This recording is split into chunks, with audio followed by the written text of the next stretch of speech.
Hi, everyone. Welcome back to another episode of Color of Money, where I, your host, Grace Coughlin, pull back the curtain on the lives and lessons learned by entrepreneurs to understand how to make that first dollar. Today, I'm super excited to welcome Madison to explain some of her challenges that she's gone through and also her success in the industry. So let's jump into it.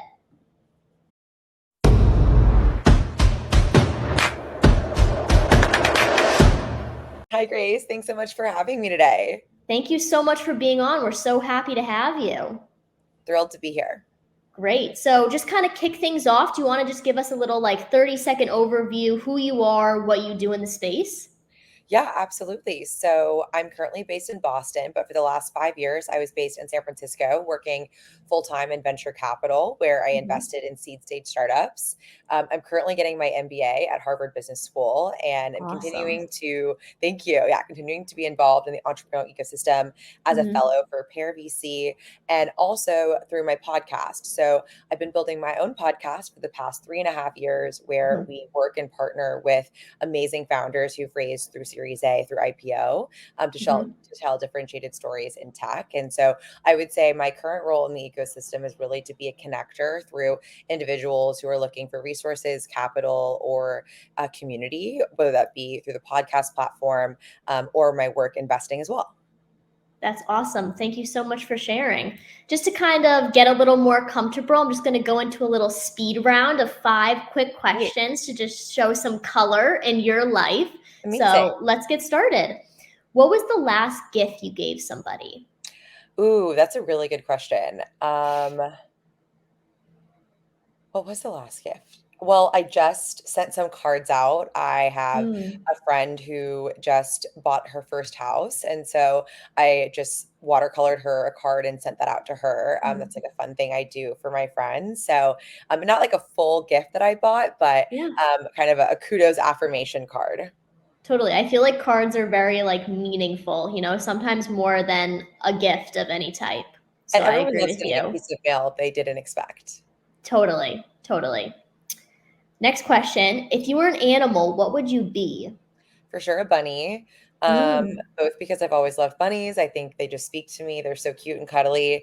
yeah. And then also, I'm pretty much always hopping around. People often call me an Energizer bunny. So I think that it speaks to my ethos, both on the cozy side and the energy side. Love that. Love that. Next question. If you could have any superpower, what would it be?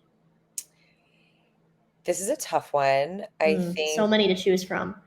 yeah, I feel like my work answer would be like not to have to sleep because that would just be really True. unfortunate.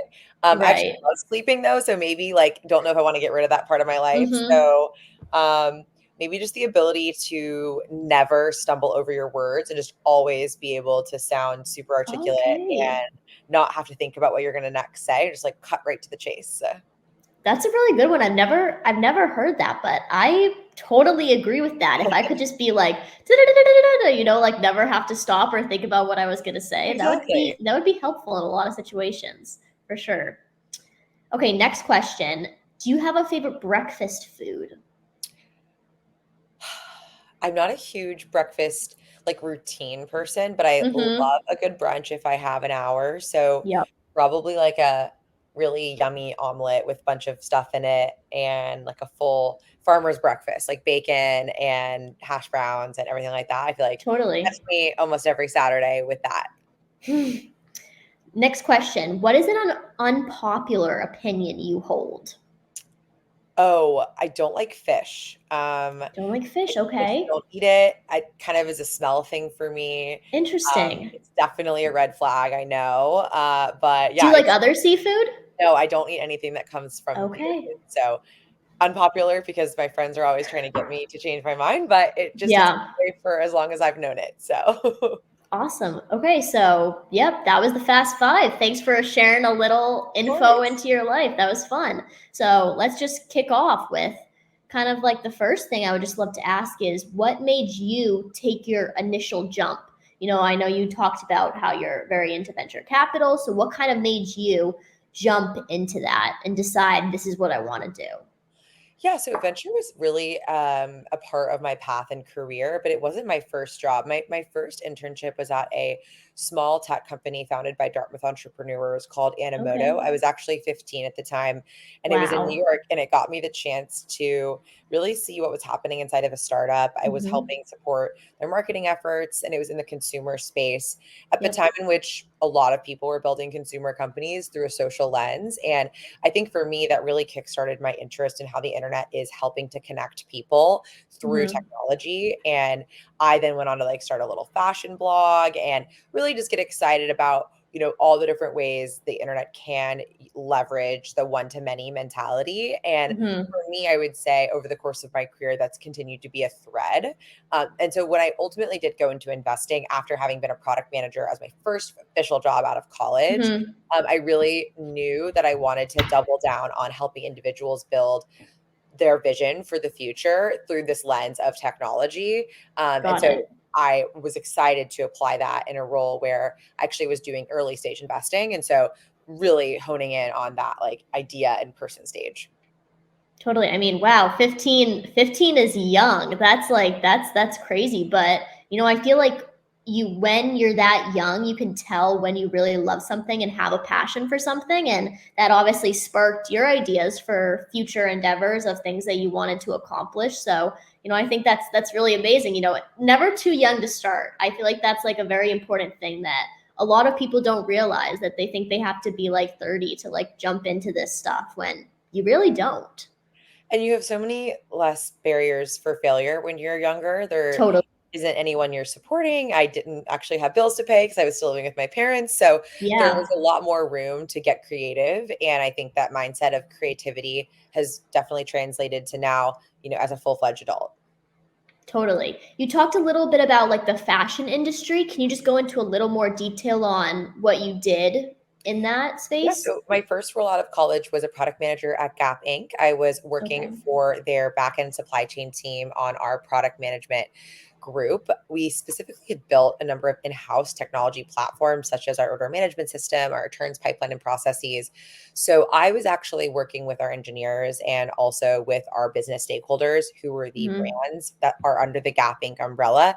Gap is Okay. owned by Gap Inc. and also Hmm. owns Banana Republic, Old Navy. So in many ways, we acted as kind of an internal, I don't want to say consultancy because we were in the business, but the brands themselves were our partner and they were really our buyer and user of the Hmm. products that we had been Yeah, building on the supply chain side. So while got I it. did have a role at a fashion retailer, I was more so working in a technology org and very much furthering Hmm. our supply chain initiatives, specifically within our returns pipeline. So if you've ever returned a package through any Gap brand, you've touched the Hmm. products that I was helping to work with and build, which is really fun for me because I think a lot about technology is so abstract, right? It's in the Right. cloud. It's where is it? Can you touch it? Can you feel it? Usually you can't, but in this Hmm. instance, it was a lot of interplay between physical supply chains and technology. So it's a little bit easier actually as a role to understand, oh, this API is going to this endpoint and is actually hitting and touching what is a physical supply chain moment too. So for me, Mm. fashion is a really exciting space. There is no shortage of ways to disrupt it, and I Yep. think technology is doing a lot there across many dimensions, and I'm passionate about what's going to continue to happen there. Totally. No, that's amazing. Was there anything then after that, in between, before you started getting into venture capital, that you did, or was that kind of first and then it was into the venture capital realm? So that wasn't my first time working at a retailer, but it was my first full-time Okay. job, and I Yeah. think it really did double down on my interest in working within fashion tech versus just pure fashion.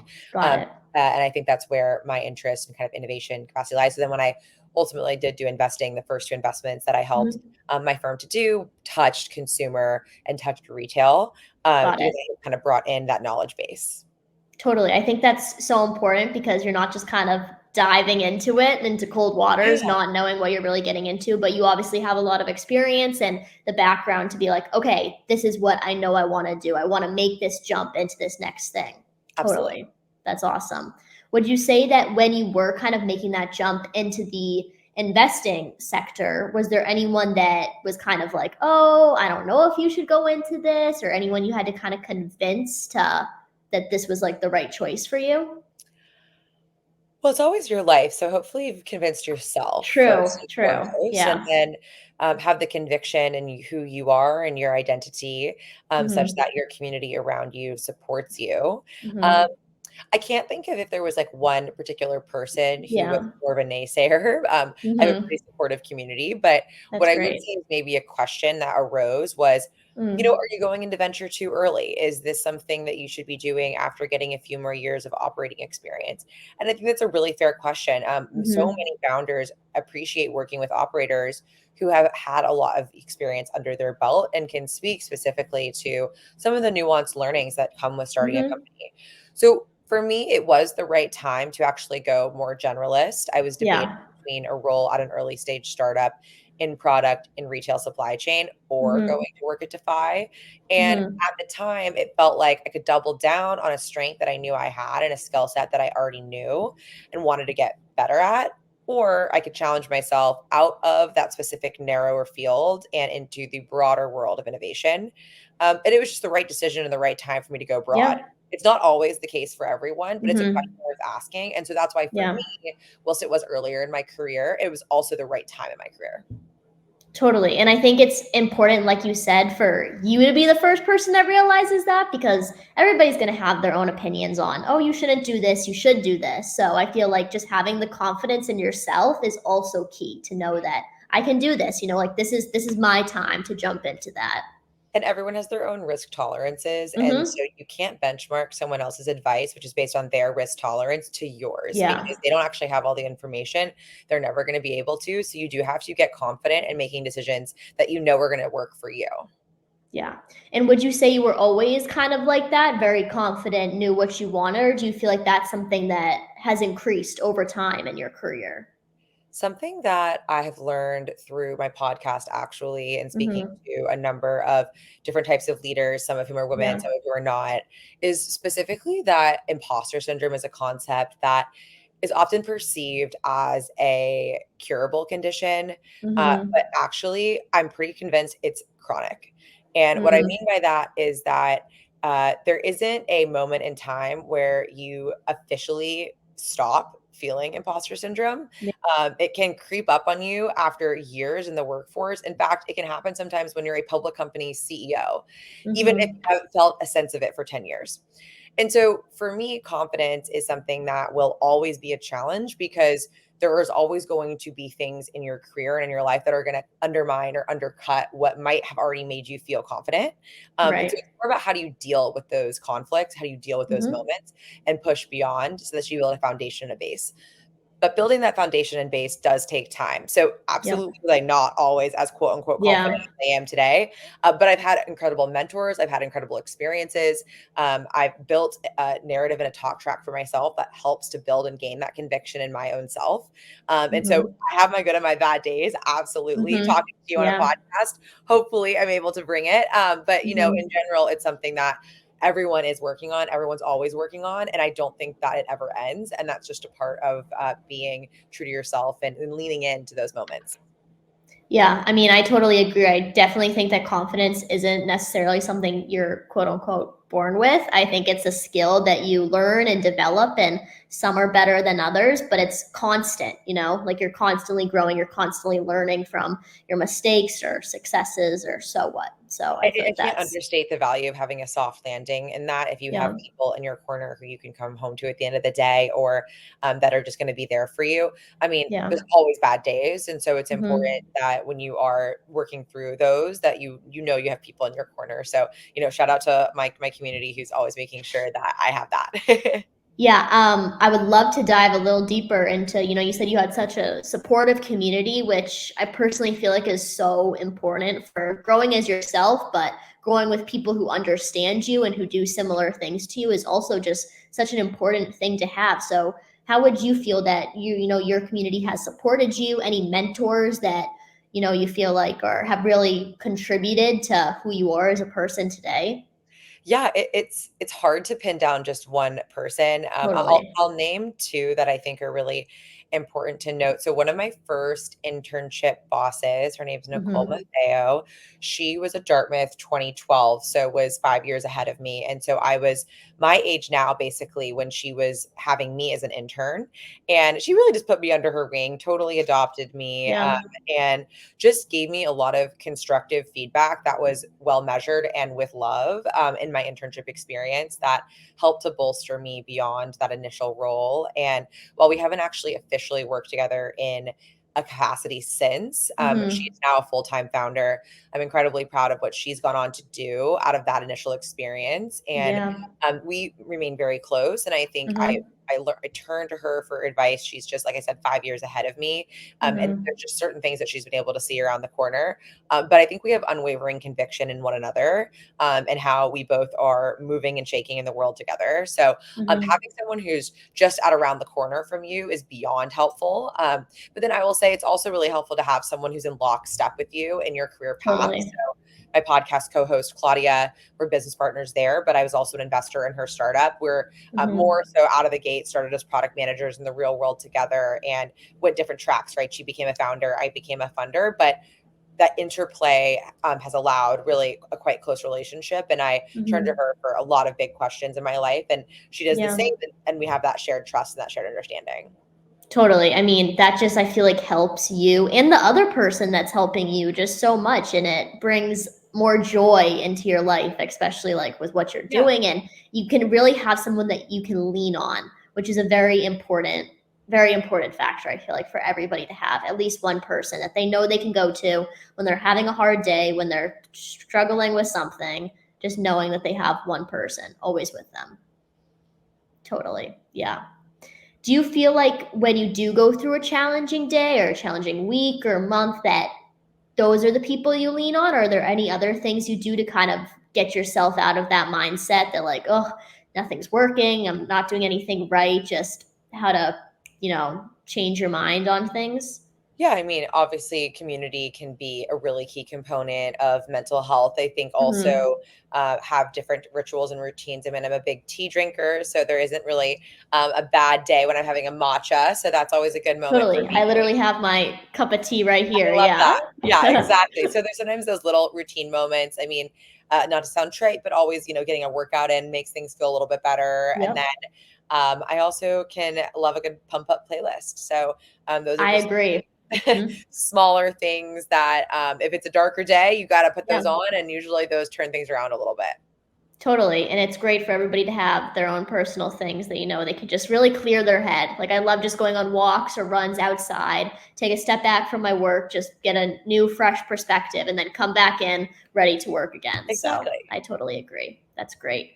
Well, kind of just wrapping things up here, as, an 18-year-old just moved to the West Coast, starting her own business. Is there any advice that you would give myself and any other, young people in the entrepreneurship space that are just starting out? Any advice that you would give them? It doesn't happen overnight, is what I Yeah. would say. And I think in today's climate with TikTok and just Mm, how rapidly things happen online and the hype cycle, it yeah. feels like the world is moving very fast. And Hmm. indeed it is. It's moving faster than ever. But as it Totally. relates to building long-term sustainable businesses, it doesn't happen overnight and it Hmm. shouldn't, Right. because the hard things take time. And I underestimated this when both starting out my career, but even just starting my podcast. It's been 3.5 years, and Yeah. it's honestly just starting to feel like it's taking off now. And Hmm. it's been 3.5 years, right? So Totally. just being mindful of, especially when you're younger, feeling Yeah. that time horizon feels so intimidating, feels so scary, but realizing that's just part of it, and not to get scared by it, but get challenged and encouraged by the road ahead. Totally. No, this has been so amazing. Thank you so much, Madison, for coming on today. It was great to talk to you, and I know hopefully everybody watching will feel the same way. So thank you so much. Thank you so much for having me, Grace. Really appreciate the conversation and the great questions.